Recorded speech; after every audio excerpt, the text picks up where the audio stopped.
summarize, as Moses was returning to Misr from Midian, Yemen, God talked to him at Tour Valley, that is next to the Abyssinian highlands, the Tour, at the Sudanese-Abyssinian border, which is currently called Al-Gadarif, which was the southern part of Misr before the British colonisation.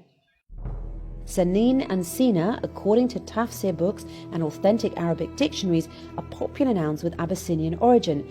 So the Tour, Sanin, and the Tour, Sina, are the Abyssinian highlands, the Tour that is known to be the Abyssinian Tower, the source of the full flooding river, which is Al-Bahr al-Major, or the River Nile, the origin of the first civilization on earth. God ordered Moses to escape with the Israelites from the western side of Mecca, which is southern Misr, now northern Sudan, to the south, where the Abyssinian highlands, the Tour, is located. Moses settled with the Israelites on the Abyssinian Tower, or the Tour. When Moses told the Israelites afterwards, go down to Misr, it really meant linguistically to go down from the top of the heights to the valley. So moving forward, do Jews still live in the Abyssinian highlands? Absolutely. The Ethiopian Jews, Falasha Jews, or as they're also called, Beta Israel, live in the Abyssinian highlands, or the Tour, in total isolation from Ethiopian society. Even their looks are different from the rest of the Ethiopians, as they have to some extent lighter skin, because of their origins as the descendants of the Nubian Kush, who settled in Abyssinia after Moses escaped from Pharaoh in North Sudan, or more precisely, in the southern part of Misr before the 1899 border division that separated Sudan from Misr. In the mid-1980s, large numbers of the Falasha Jews emigrated to Israel. They have their own synagogues and they live on the borders of the Arab and Muslim neighbourhoods, separating them from the rest of the Jews. Falasha in the Ethiopian language means to emigrate, and it's clear from this name that these Jews are the ones who arrived to Abyssinian highlands, the Tour, as a result of their immigration with Moses, escaping from the Pharaoh. One of the main things that differentiate Falasha Jews from other Jews is that they don't believe the Talmud, and they only believe in the first 5 books from the Old Testament, which are preserved in their Ge'ez language, which is a South Arabian language. The Falasha Jews do not believe in Talmud, as they believe it's fabricated, thus protecting the origins of Judaism from deviation. The Falasha believe in the God of the Israelites, who has chosen them over the rest of humanity. They believe in the 10 Commandments and pay significant attention to the rules of purity, which are pretty strict. For example, the purification of women after menstruation, which follows quite a complicated process. One of the most important means of worship for Jewish Falasha are prayers, and they perform these prayers in a synagogue called Masjid. The Falasha do not enter the Masjid with their shoes, similar to Muslims, a practice that is not followed by other sects of Jews or Christians. Their hymns are in the Ge'ez language, not in Hebrew, and they pray 3 times a day, after sunrise, midday and after sunset. It's key here to remind ourselves of the first verses of Surat al-Tur and try to make sense of them. By the Tur, and the book written in organised lines on an unrolled goat skin, and by the house frequented, and by the roof exalted, and by the Bahr kept filled, or the large body of water kept filled. Let's get started with and by the house frequented. The obvious understanding is that on the Tur, on the Tower Heights, on the biggest highest spot in all of the Arabian and African region, the Abyssinian highlands, there is a place of worship. On the Abyssinian highlands exists the oldest place of worship, the Temple of Yeha. The oldest standing structure in Ethiopia was able to resist earthquakes that swept through the area. The Temple of Yeha goes back to before Christianity and Islam.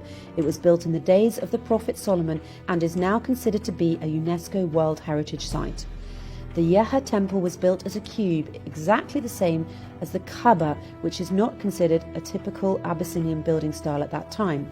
Archaeologists in Ethiopia and worldwide consider cubical buildings to be only limited to the region of the Arabian Peninsula.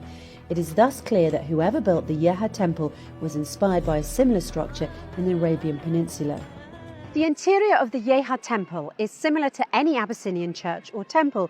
It consists of 3 main parts: the place where hymns are sung, the second where the priests give the Eucharist, and the third is the sacred space called the Holy of Holies, or the Maqdas in the Ge'ez language, where worshippers place the Tabut, or the Ark of the Covenant. Let's take a deep breath here and stop at the linguistic meaning of words in different languages. Sacred or Muqaddas in Giaz, the Abyssinian language, means Holy of Holies, which in Hebrew is called Beit Maqdash. Since the Giaz language, which is a South Arabian language, is older than Hebrew, it's clearly evident that the word Muqaddas was first brought to existence in the Abyssinian temples, and afterwards came the word Beit Maqdash in Hebrew. As we just mentioned, Muqaddas is the location inside the Abyssinian temple that has the tablet or Ark of the Covenant, whether it is the true Ark or a structure in the shape of the true Ark. What if I tell you that the Yeha temple is the actual place that used to hold the true Ark of the Covenant before it was moved to the Church of St. Mary of Zion in Ethiopia?